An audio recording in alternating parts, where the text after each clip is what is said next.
Hello, my name is Simon Page and along with David Bradley I teach the A-Level in Film Studies here at Rawlins. It's a wonderful course, one that I've been fortunate enough to be teaching for over 20 years now in its various guises.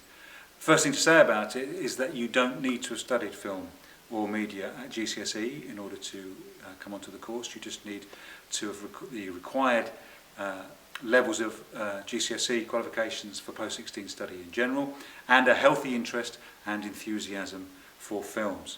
We're part of the creativity faculty here at Rawlins, which chimes with one of the first things that it says about film studies on the A-level specification. It indicates that film offers two principal pleasures.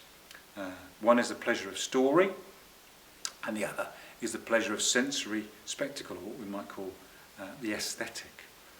This is important, actually, because we think it's important not to lose sight of the fact that film is fundamentally a form of entertainment, and that in studying it we should try really hard not to kill it. At the outset of the course, your transition work, before you actually start, will provide you the opportunity to write about the opening sequence of a favourite film, exploring what effect it has on you and, as much as possible, reflecting on why. This will inevitably draw you into writing about the key elements of film form. They are things like setting and costume and lighting and camera work, sound, editing, etc. And these are the features of film language with which everyone is familiar. A-level film studies is at heart the further development of that familiarity. In order to do that, we in particular look at a film from Brazil called City of God and a film from Germany called Victoria.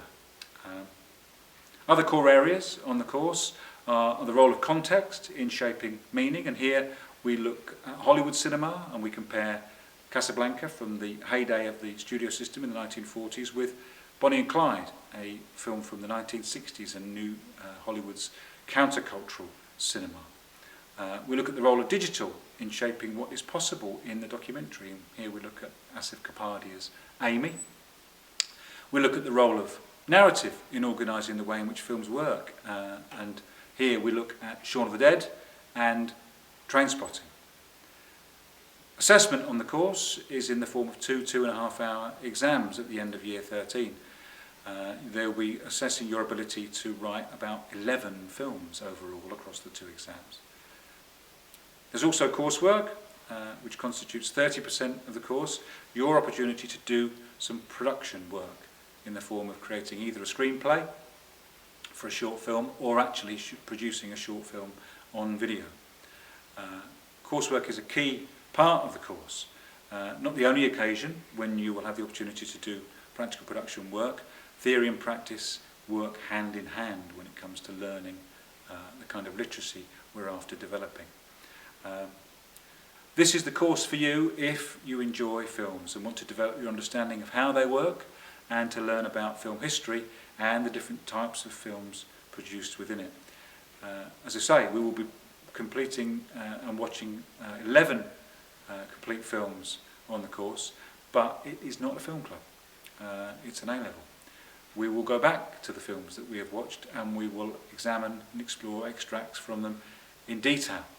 At other times we will examine extracts without looking at the film as a whole at all. It is what we do. As such, although there is some opportunity for practical filmmaking on the course, A-level Film Studies is an academic subject concerned with the analysis of film rather than production of film. Here it's clearly different from, but complements the BTEC in Creative Media that we also run on at Rawlins. Our expectations on the course are that you come with and retain a desire to take time to look, to really look, to look closely, to examine, to explore, and to be curious, and to work hard to achieve. If you like the sound of it, then we would love to see you on the course, and we look forward to doing so. Thank you very much.